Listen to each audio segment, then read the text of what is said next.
The views, thoughts, and opinions expressed are the speaker's own and do not represent the views, thoughts, and opinions of Q Points.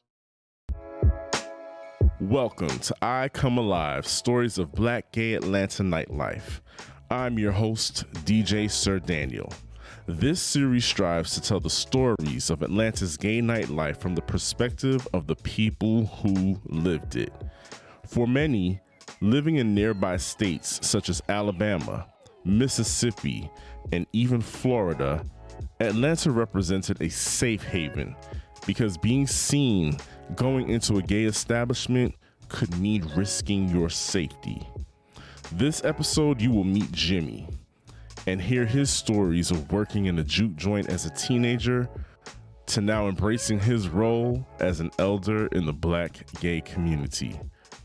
Enjoy the show. I have been in Atlanta for 32 years. No, 31. Going on 31 years. And it's been quite the journey. I've seen quite a few things.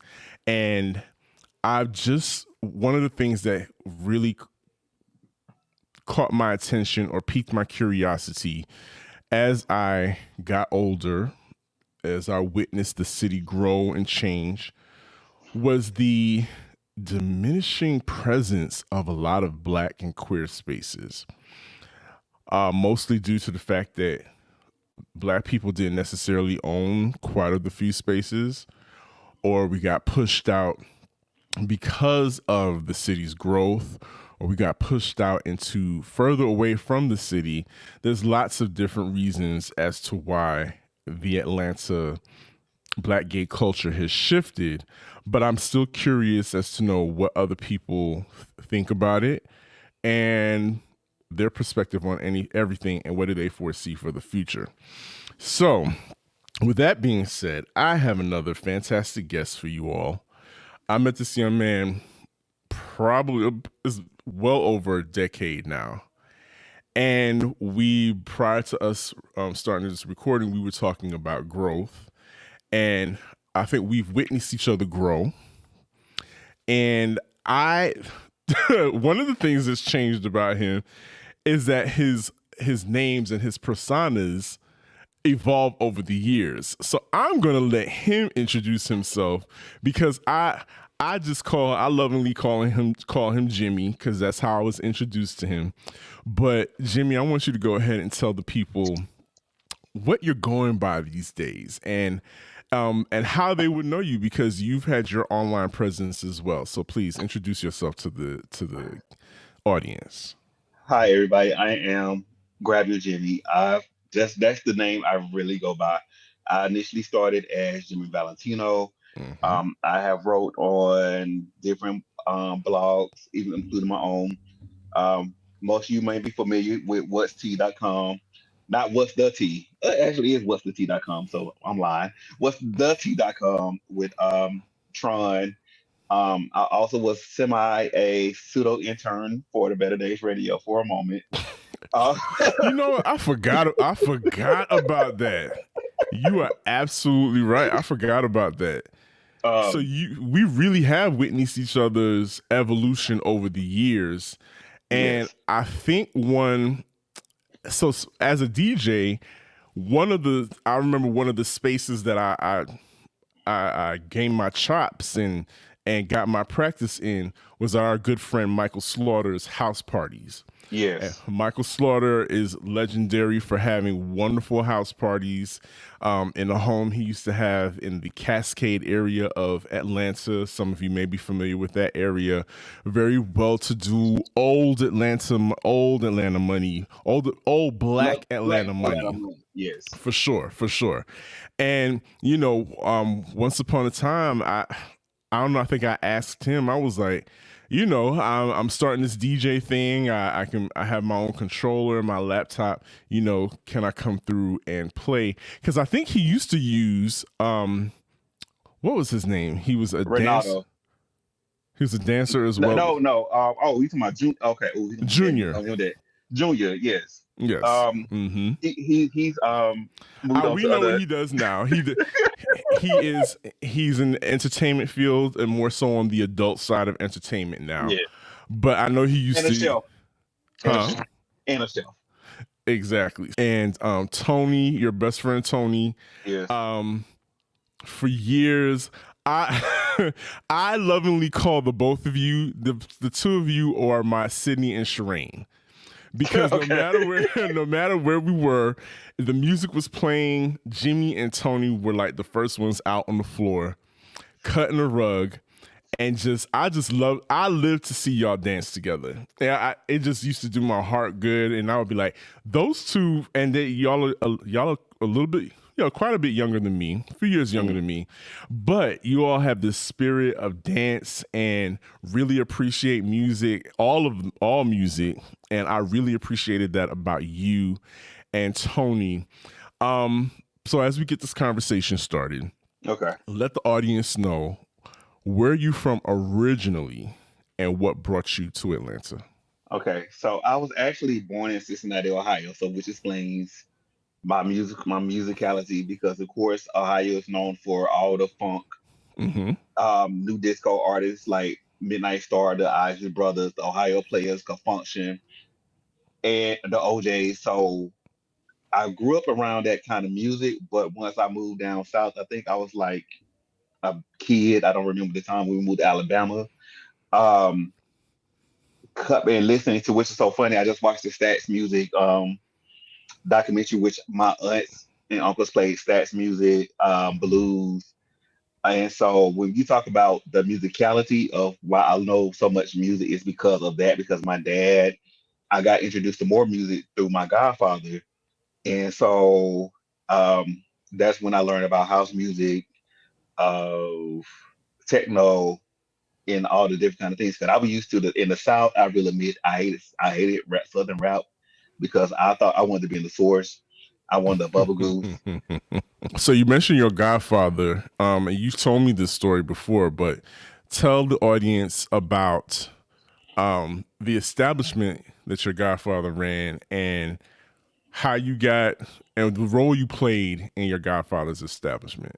Okay, so my godfather used to have I don't know if people know what a juke joint hole in the wall is, but Tell so them he about it. Describe it for them. A juke so a joint. so a juke joint is very like a southern thing where they play blues, and old school music. It's so very much a hole in wall, one way in, one way out.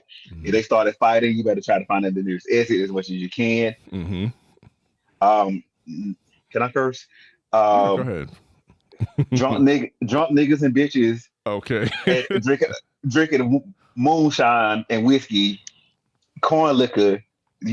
And they heartbroken. So there you go. And so I actually used to clean his club out every weekend for $20, $50. That was my allowance to Okay. clean the club, which included putting the records back up and all that stuff. Mm. So eventually I started DJing him. I'm sorry for the I thought I cut the sound off. My bad. I thought I started DJing for him illegally because I'm underage. Mhm. How old were Um, you at this time? How old were you? I want to say either 15, 16. So you're 15, 16 at that time. So when do you start, I guess, getting the itch to hang out on your own and hang out with your peers? And did that happen in Alabama? Was there a place? Was there anywhere to go in Alabama for you all Are, to hang out? are you talking about the gays or in general?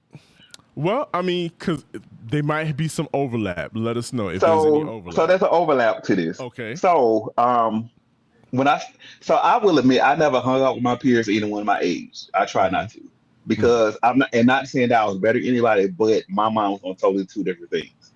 So I hope my mom's not listening to this, but she probably know this now. At 15, 16, 17, I used to sneak in the straight clubs. Okay. And it was this club called the Rose where they didn't check ID and they used to have a college night. And so that's what my first experience to the club outside of me working the juke joint was. And so when I was in Upper Bound, which is Upper Bound, we used to go to the Rose. Mm-hmm. It's sneaker in there, Miss Curfew and all that. So, because the Rose is like really maybe a 5 minute walk from Alabama State. Okay. So all the kids that didn't have a car, they used to walk through the hood to the Rose, drink them cheap ass blue motherfuckers in a 40 ounce glow up for $10.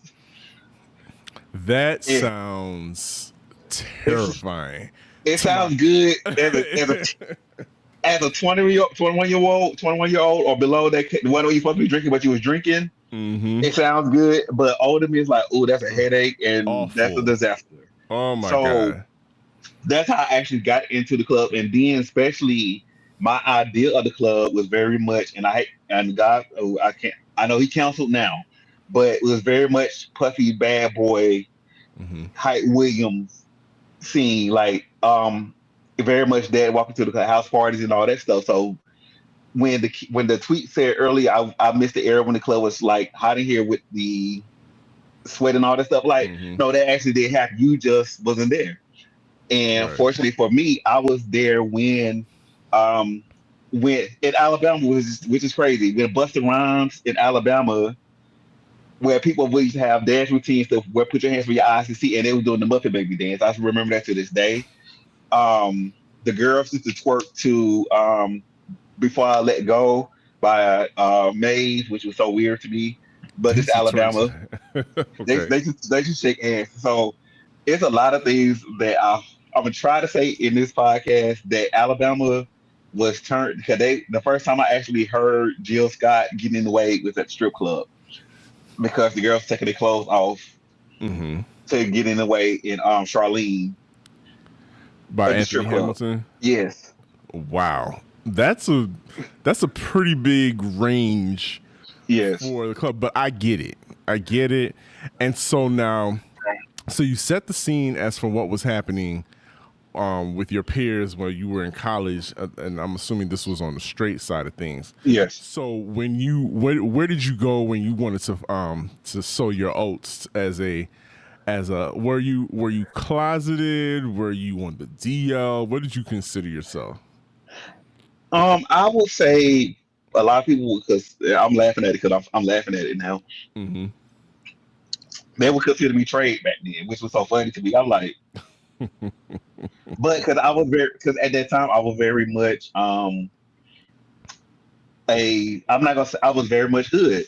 I was very much clothes, baggy, attitude, everything, which was totally different because keep in mind, excuse me, this was like 99, 2000 before when the quote unquote homo thug era was kicking in, Mm-hmm. which I didn't even know that was an era until I had an older gay tell me this. Oh, you never saw any of the Off the Hook series at that time when you never Not at experienced the. not at that time. It was Okay. just very much like because I was like still 18, 19 when it was happening. And so um, I was very much admittedly, I was very much one of the type of people like I'm not like them gays. I'm not that type of gay. Mm-hmm. This is what I am. And so um, what I did do, how I ended up finding out about different places was college club. So What was that? Okay, college go ahead. club was basically a the first one of the first things around with LL Messenger and all the things. I can't say I want to say it's like the first the first era of social media, but it's more like a bulletin board, chat line, And that chat room type of was, thing. Yeah. yeah. We So had Yahoo 360, so I know what yeah. you mean. You had those kind of chat rooms and bulletin boards and whatnot. So yes, so you found So out about a I thought club. about I thought about club, and it's actually the first gay club that I actually been to was Tracks off Lucky Street. Okay, so your So first gay club, you left from Alabama. Now, was this a solo trip or was no, this no? this was Set the a scene. Who all was in the ride? How did y'all get Tony, there? Tony, of course. Mm-hmm. Um, one of my friends, I think his name was Travis. His boyfriend that was Iota from no, he wasn't Iota. Was he Iota? He was no, he was a Sigma Okay. from Mississippi State. I forgot his name, and how we ended up going. It was my birthday, but we had went to the SWAT championships because the school that we went to was in the SWAT championships at that time, and I can't think of the year. No, I do remember who it was. It was Alabama A&M and Grambling State because I remember the people had because the Grambling girls had just did the Tampax commercial with Let It Whip, and they were throwing tampons. They were throwing tampons at the girls, but Wow. shady. But I remember we went there because we was in Birmingham, and and Birmingham did have a gay club, but we didn't really go, or we Mm-hmm. didn't know where it was at. So we like let's go to Atlanta because we knew heard about Atlanta. Mm-hmm. And so I remember on College Club posted like, "Hey, I'm coming to Atlanta. Where's there to go?" So coincidentally I end up finding the email that I sent, but I printed out. This is how old we are. I printed out the email, Uh-huh. and somebody had sent me the guide to all the clubs in Atlanta to go to, and Oh wow. what they and the scene was. So there was a So guide. So there was on the college boards they were sharing a guide of clubs, no, I don't know if it was a guide, but the person that sent me something, sent me a breakdown like a list of of the places for you to go. yes, Interesting. and Okay. so our tracks was on there, Mm-hmm. and tracks and basically what I remember tracks saying this is club that everybody goes to on Saturdays. You're gonna see, and this I've learned terminologies as well, like the film queens, the butch queens, the muscle girls, the hood rats, all be at this club. And Okay. they broke it down like the hip hop room is on the third floor, it's small as fuck. Uh-huh. The house is on the second And the and main third floor. and Yep. the main floor. And they were like, don't get confused. Think you finna get you a man because you gonna see a man, but he gonna be all woman when certain songs come on. And Hmm. so and like don't be confused by the body. So then the other club was like 708. You go to 708. This is for the younger gays. It's a little bangy, but the drinks are good. It stays open late. I think in every club at the time stayed open late back then. Yes. Um, then it was Colors. Oh yeah. The Colors Lions. were Colors colors is is what now mixes with mix. mixes now. Yes, correct. Yes. There was the Lions Den, The lines. um, Yep. Towers, which got burnt down. Coincidentally, got burnt down the night it closed.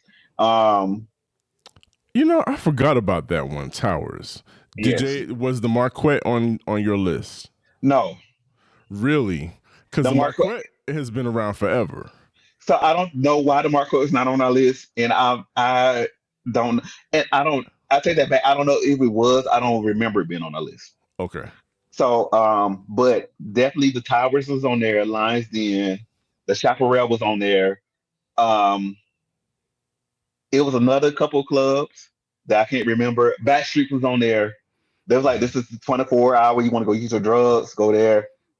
At that time, Bulls Dogs was did not have white people, didn't like black people in there. So, Mhm. spoiler alert, kids, Bulldogs didn't like y'all asses in there. So it was like a And this list of was what that. year again? This was like probably 2000, 2001. Okay. So at this point, hip hop has taken over because I recall. So if we want to go back to tracks, you're absolutely right. Right. They called it the boom boom room, which was the hip hop room, which was all the way at the top in Yes. the penthouse, and that's where they had a DJ up there playing spinning nothing but hip hop, Right. and it was the the radio stuff, Missy Elliott, everything that was popping back in the early 2000s, and do you recall when hip hop went from that small room up top and took over the main floor? Do you recall that transition? Because to your point, house music was the prominent music for the gay club night scene, especially at tracks. For where the people who like to come, they Mhm. used to do the high kicks and the vulgars used to The walls. Yeah. Yeah. walk the runway. But now hip hop, this is 2000. Hip hop just like completely took over and came downstairs to the main floor. I want to say, um, I noticed it probably 2002, 2003 for sure. Mm-hmm. Because tracks used to have Thugged Out Tuesdays. So Yes. Thugged Out Yes. Tuesdays was nothing but hip hop night, Mm-hmm. and they would play house at the end. And so I want to say once hip hop really became popular in the 2000s, like that wave in 2000, 2001, when Lil Kim became mainstream, Mm-hmm. Eve, Missy, Jay Z, and all of them, when there was no choice because they was on the pop charts that they was playing the music. So, but also once the pop girls start influenced, pop started putting their music onto hip hop, like Britney Spears working with the Neptunes, Christina Aguilera doing Rockwaller, Justin Timberlake with Pharrell. Mm-hmm. It became the main thing because it went from that small little penthouse room that was crowded, packed, sweat glistening for real, Mm-hmm. to like the main room and tracks. Absolutely. So like, I think that people have to understand that was so 2000. Of course, we've already had the Olympics, so Yes, we've had about 4 to 5 years of an influx of people coming in from different states after they've experienced Freaknik, after they've experienced the '96 Olympics. Atlanta was a beacon. And this was right. a place for people to go, especially if you were young and gay and you came and you saw the nightlife that was here, and it was a hook. Do you So let me go back. I'm sorry to cut you off. No, go ahead. Go ahead. So added to that, because Atlanta for us, especially from the South, Mm-hmm. especially for the kids that came from Mississippi, Southern Georgia, Tennessee, South Carolina, Mm-hmm. Alabama, Mississippi, Florida. Florida, Florida, well, up Florida, North Mm-hmm. Florida. Um, Atlanta was the place because most of those places did not have gay clubs, or they had like the one gay club. And so even in Montgomery, they had a gay club, but it was once a month. Wow. Or Okay. so everybody literally in Alabama would travel to Birmingham, which was Latroy's, because they was like the only black gay club. Technically, I will say Alabama that may have been open weekly. Mm-hmm. So that's where all the girls you see, like Tabisha Amon, Nicole Dupree, all of them came from Birmingham, and they started out in Latroy's performing when they moved over to Atlanta. So I think Atlanta being the mecca that it became, and Atlanta was also one of the safest places for gay people at that time. Well, it still is for black gays because we're coming from the Bible Belt for real, Yes. where our clubs open literally technically the clubs in Birmingham and out in Montgomery, they didn't open till like 1 o'clock in the morning because they literally waited till all the straight people went off the streets Went to bed and to everything. to went to Wow. bed till we come out. And so Huh. and the little bit of terminology that, especially growing up in living in Birmingham at the time, is that you did not want to be clocked. I know you cannot say that now, but you could not be clocked because you had to be unclockable, because at the end of the day, you were trying to you got to get to where you need to get home safely, and you cannot you couldn't be seen to be looking gay. You had to be unclockable. So that's why I believe that's why they opened our clubs up in Alabama at the time, 12:30, and they used to close about 5 or 6. So Atlanta offered an unlimited amount of time to go at any time of night. It offered numerous places to go. Every You day. could every day you could go and not worry about running into Big Mama or any of your family members. Right. You and your friends can go and have a great time. Like you said, any day of the week. It used to be, let's run it down. So I remember Monday nights was Starts a tracks century. for It Stars of starts the a century. Century. Yes. Then you back at tracks for Thugged Out Start out to Tuesday. Wednesday, Wednesday. I don't I recall don't Wednesday. remember. I think most people went to church service, like literally went to church service on Wednesday. Right. Thursdays you go to 708, aka Yes. Loretta's, Yes. and Right. Friday. Was What was there to tracks. do on Friday? It was either Track. tracks. It was either tracks or colors. Probably colors and then tracks on a Saturday night for And sure. and Sunday was Lions Den, Towers, and Chaparral. And the chaparral, and of course you mentioned the Palace, Yes, which was that is downtown, close to the no, to the court close to the buildings, jail, right to behind the the jail jail. Yep. in Major City. I And his from the was street, and his from the street made it popular because of Rooster and Rooster. Oh my god, I wonder and about Rooster. Is and Rooster still with us? yes, Rooster is still with us. Bless his heart. And Thank God. oh my God, what's her name? Oh my God, used to be there all the time. I was waiting for you at the door. Foxy, Miss Foxy, Miss yes. Foxy. Yes. And Miss Foxy is like I met Miss Foxy years ago. She was a sweetheart back then, but she would cut a bitch as we saw. That But if you had to guess, why have Atlanta's black and queer spaces all but disappeared? you want the political answer or the real answer? I want the Jimmie answer. The Jimmie answer is simple. Gentrification. Hmm.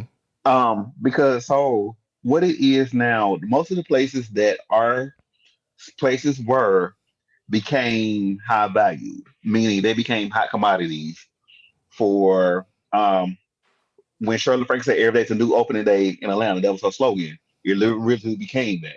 Yes. Um, once tracks closed down, or Lucky Street became the aquarium, it was the beginning of, I'm not gonna say the beginning of everything, but that's when the swift changed. And then what added to the closures when, and this is one of the cities that if it happened to the gays, it happened to the straights too. Um, once Buckhead started eliminating their club scenes, it started trickling down. That's just my thoughts. It started trickling out to the gays because, yeah, even with the club scenes in Buckhead, they was like, okay, this is land that we can have. And Hmm. so once tracks closed and moved to, excuse me, I want to say somewhere in Decatur. I want to say Oh yeah, it moved to off of Columbia Drive Columbia at an old Drive. skating rink. At an old skating Yeah, rink. old skating rink, and then it moved to another location. But um, Oh, it moved to Buford Highway, Buford Highway, to yes, Club Vegas. yes. So Hmm. once that happened, and then of course the Lions Den burnt down. Not the Lions Den. The Lions Den towers burnt down. But there was, I'm sorry, they were still thriving. They were still thriving, but it was still some clubs open because I think we still had like Vita was open at that time. Another club, but these weren't even clubs. They're like restaurants. I'll say that.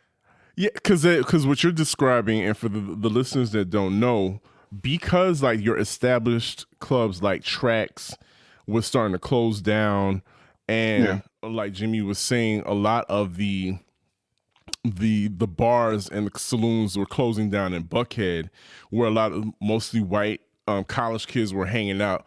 So that would force them to come into the city to party. So there would had to be a lot of negotiating for places Right. for black gay men to go party. And a lot of what they did was the promoters would find restaurants, and They'll find Vita was one yeah. of them. They'll find restaurants and they will find actually straight clubs that would actually let us have their night because even Rain was open at that time, which was a straight club during the day, Hmm. and that's not to get confused with Alex getting on Rain, but Okay. there was Rain. Then there was the Chaparral was still open, of course, Hmm. and then there was a shift with Bulldogs that actually started letting colors in because they were losing the. And I'm gonna say Bulldogs all the way through this, but they started letting the colors in without the three IDs because the white people were losing would decided they didn't want to be there with us. So once that occurred, I think it kind of trickled down because the rent of getting these places are commercial spots became expensive because they really didn't want the people there because they wanted the land to become what they are now. Apartments are empty or stuff like that. Then also um, I also think it was. I had a thought in my head. I also think uh, they priced out a lot of people. Mm-hmm. Oh, I'm sorry, I don't know what I'm saying. And also, this, which y'all don't know, the city of Atlanta has made it impossible for anybody, gay, straight, to even open a club. So that's why you see a lot of people open lounges Mm. and turn it into a club, because it's easier to open a lounge bar than a club in the city of Atlanta. It Because is. they changed it at one point where everything had to be closed at 2 o'clock. Yes, That was a major a major. turn in the city of Atlanta when everything had to be closed at 12 o'clock. Um, Liquor sales had to stop at midnight. So if you were in a supermarket or a package store, the package stores would be closed by midnight because they created some new ordinance that cut every. You're absolutely right. That cut All right. everything off by a certain time. So yes, so there had to be a shift in how people were going to do business. Atlanta has lost. They felt the loss of the Freaknik money, Mm.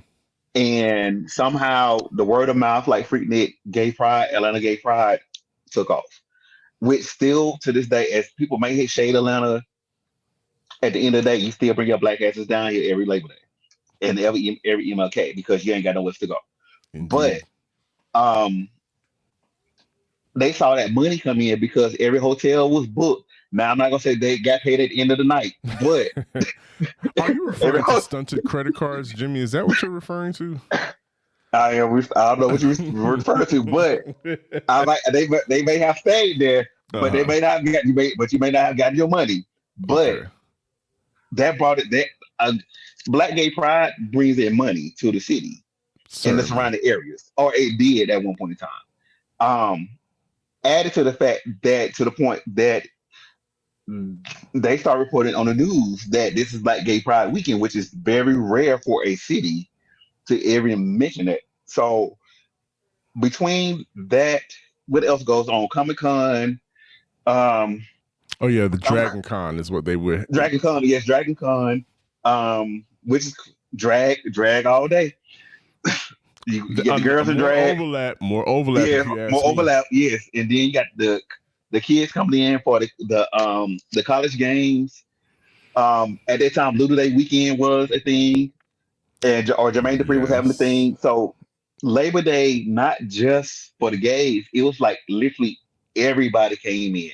So everything overlapped to the point that the city of Atlanta and the surrounding areas, like when they saw dollar bill is Hmm. money, they just start seeing it. And but I also think at the same time, this city is known for taking their money for granted when something new comes in. So And taking the people that are bringing the money in for granted as well. Yeah, yes, you're absolutely right. I was just thinking about, and Atlanta has gotten better with not double booking per se because yes, like you were saying, Atlanta will have 50-11 events going on at the same time on the same weekend. It'll be Black Gay Pride, it'll be Dragon Con, Bronner Brothers Hair Show. Everybody's convening on the city all at once, yes, and it brought a lot of money and it brought a lot of traffic to the city. yes. Let me ask you this: have you? I'm sure you ventured to different cities to party. Hmm. What would you say was the main difference between partying in Atlanta and partying to whichever major city with a big gay population, DC, New York, whichever one you want to pick? But what would you think was the major difference between um, your experiences here and going outside of the state of Georgia? Um, Back in the day, I would say DC gave DC. I mean, DC gave Atlanta a run for his money, Okay. and I haven't been to DC in a minute, but from what I hear, it's still giving him a run for his money. And why I say that, cause ooh, I'm gonna get canceled, but I don't care. DC is very much old, like your old rich auntie, and Atlanta is like your hood rat cousin that happened to marry a rapper, Mm-hmm. all right, marry a Or celebrity and got athlete. money. Uh-huh. Athlete is very much that. So, but um, very much a party scene. But unfortunately, DC also has lost their gay spaces, black gay spaces as well. up until recently with Thrust, which I hear about is a new gay club that's owned by a black person. Right. I heard about that. So where they have been pushed out, and then they're getting into places where people want their money, but they really don't want them there. Mm. They will take the money and don't want them there. And it's similar to here where um, bars really don't want us in there, but we'll take your money. We're not gonna play your music, but we'll take your money. So that is different. Where there's beautiful black gay men that at the time had their spaces. They was playing this almost similar music, or only difference is they might play go-go instead of bass music, um, like they play down here. Um, Going to the West Coast is a little bit different, especially in Vegas because Vegas doesn't really have a big black gay population, um, where everybody has no choice but to commingle. Mm. So at the time, they really wasn't playing anything up to date far as black music. Um, the first time I went to Vegas, it was very much, hey, we playing the new Britney Spears, we playing um, the new Katy Perry, but we're gonna play Bootylicious for as far as the black people. Right. And that It was, song's like 10 years old already. yes, but I think it has gotten better as um, even though we may joke about online that rap music and urban music has is the most dominating music that's out there. Like I think it has gotten better with it. So it's still one of the things where I have a lot of friends that stay in like places like Texas or Tennessee, where they say we take our clubs for granted because we still at least we still have black gay clubs, even though they're not owned by black gay people or black people in general, minus one or two places, but we still have places that cater to black people, black gays. Hmm. Do you So that brings up it makes me think of, you mentioned going to spaces where you're tolerated, you're not necessarily celebrated, you are tolerated. There have been a Mm, few cases here in Atlanta where club owners were overheard, or it was reported that they made very disparaging comments about their black patrons and not wanting them there. And there's another bar that caught on fire recently. mm, And to me, there were those places where I think black men would go to those places to kind of get away from the black community, if you ask me. yes, Those spaces were kind of welcoming, or they wanted to infiltrate those spaces because they figured that they would be the only ones there. What do you think? Because yes. have you ever ventured out to what is that, Blake's on the Park, or any of those other ambiguous gay Ye- spots? years ago, I definitely don't try to go now, Mm-hmm. um, because I'm one of those people like if you don't want me there, you're not gonna get my money, Mm-hmm. and they have been blatantly about that. They didn't really, not because I'm not gonna say based on dress code because they'd be still typical saying that every black person dressed like that, Mm-hmm. but it's very much we don't want y'all there. We're not gonna play your music. Um, Successfully, we've been able to get rid of one club that turned into the Eagle because they was very much they didn't want the people there either. Right. And the bar that's next to Blake's that everybody was going to, Tinted Piedmont, which was a restaurant, Mm. when they changed their whole menu because they didn't want us there. But now they saying, "Oh, we ain't get no business, so we do want y'all back." And so, I'm very much a champion of there's black restaurants y'all could go to. There's Virgil's, two Mm-hmm. locations, and this is free. This is not they. I have not been paid by Virgil's at all. Um, there's Cirque. There is the Daiquiri Factory that's open back up. If you want to go all the way to Kennesaw, there's my friends Darnell, DJ and Darnell. They have stuff. Why are we going to places that don't want our asses there? And Mm-hmm. I'm very much a champion of support your community. This is Atlanta is one of the biggest, if not the biggest, black gay population in the world. Why are we supporting people that don't want us? Where there's people in our community that we could easily go. Yes, Marquette is ghetto and you might get shot, but it's our own. It's our own. It's our place. It's our own spot. Why are you trying to make former Teeth and Piedmont work when they told y'all asses, no, we're gonna do Tulum food. Nobody don't eat Tulum food. No. Why are you trying to make that happen? Why? Mhm. So at least with Mix now, um, Mix very much accepts their black crowd because at the end of the day, they didn't have no crowd in the first place. So I so would. you can either lose money or you can get with the program, but you can't be racist at the same time. How much impact do you feel like COVID had on that? I don't think COVID had any impact on either anything because I think the shift was there before COVID even happened. Okay, the shift came before COVID, and Yes. so a lot of these spaces that you named, like your 10th and Piedmonts, more so lounges, restaurants, and bars. The thing about that, what I've noticed, is that our spaces have been co-opted. They're co-ed in the sense that there are. It's not just exclusively black and gay, but there's women in the spaces, of course. Trans people have always been in the spaces, but now women are in the spaces. Back in the day, it used to be your occasional fag hag that came along with you, but Hmm. now a lot of women are coming on their own and incorporating these spaces, even if they are there with or without a gay friend. Hmm. And of course, white people are always co-opting spaces and inviting themselves to the cookouts, as it were. So, how do you feel about that? About not things not being exclusive anymore? Does that take away the magic of a place? Like, do you think we could even appreciate exclusively black spaces anymore? It's the gift and the curse.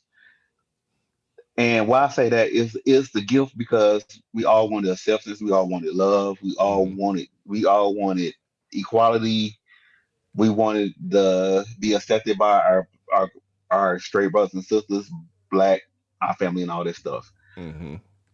The curse is the fact that we don't have those spaces and we don't appreciate the spaces. We don't appreciate the sacrifice that many of our ancestors or forefathers that created these spaces for us.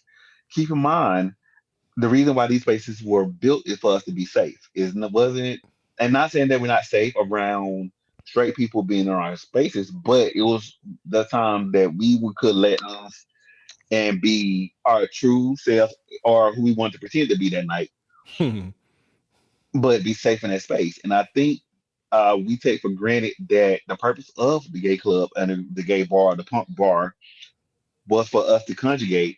But I also think the social media played a role into how the death of the night scene and communication and community of have the reason why we had the gay clubs. One last thing I do want to ask you before we get up out of here. Mhm. I've known you forever, and if you know Jimmie, we all know who Jimmie's favorite artist of all time is. Which brings me to another another point in our history. Do you recall? So, Mary J. Blige is Jimmie's all-time favorite artist. I know this. Trust me. Mhm. I don't have to. I don't need his co. I know Mary J. Blige is his favorite artist of all time. Do you recall when mainstream artists like Mary J. Blige started making pop-ups at the gay clubs, and what effect did that have on you as a fan of those artists and their music? So I know they did it. They've been doing it for a while, Hmm. even before I was able to go in the club. Donna Ross will pop up. Grace Jones, of course, is infamous for popping up at Studio 54, the Paradise Garage. Janet Jackson would go there to learn how to go. Madonna. Um, Beyonce showed up without her makeup one year. If people didn't know it was Beyonce for real, but it was her. Janet Jackson showed up at Stars of the Century. Mary J showed up. Um, for me, um, Lil Kim, all of them, and this is before paid. They weren't getting paid to show up. So let me emphasize, they weren't getting paid. They would literally just show up. Um, for me, it shows that they know who they know. They appreciate their gay fan base. They know who the fan base recognize them. Um, for me, is I want to say I feel seen, and it's like, oh, my queen is there. Mm-hmm. So seeing, I never seen Mary J at the club, but she showed up. When Little Kim showed up, which is Little, if y'all know me, I'm not gonna say Little Kim my all time favorite female rapper. She's one of my influences when it comes to female rap. Seeing Little Kim at the gay club and she give me a kiss, that was the highlight of my life Mm-hmm. because that was on my high school vision board. I would get kissed by Little Kim. I didn't know it was gonna be 10 years later, but Was this still, at Vita? yes. Okay. So, but it was very much it's they know their fan base because gay men we like strong women, we like strong voices, we like strong women. That's the reason why we have these gay icons. That's the reason why we love Beyonce. We love beautiful women at that. Mm-hmm. That's why we have Beyonce as a gay icon. We have Mary J. We have Lil Kim. We have Megan Thee Stallion now. And Cardi B is a gay. Yeah, I guess Cardi B is a gay icon some kind of way. I like Cardi B.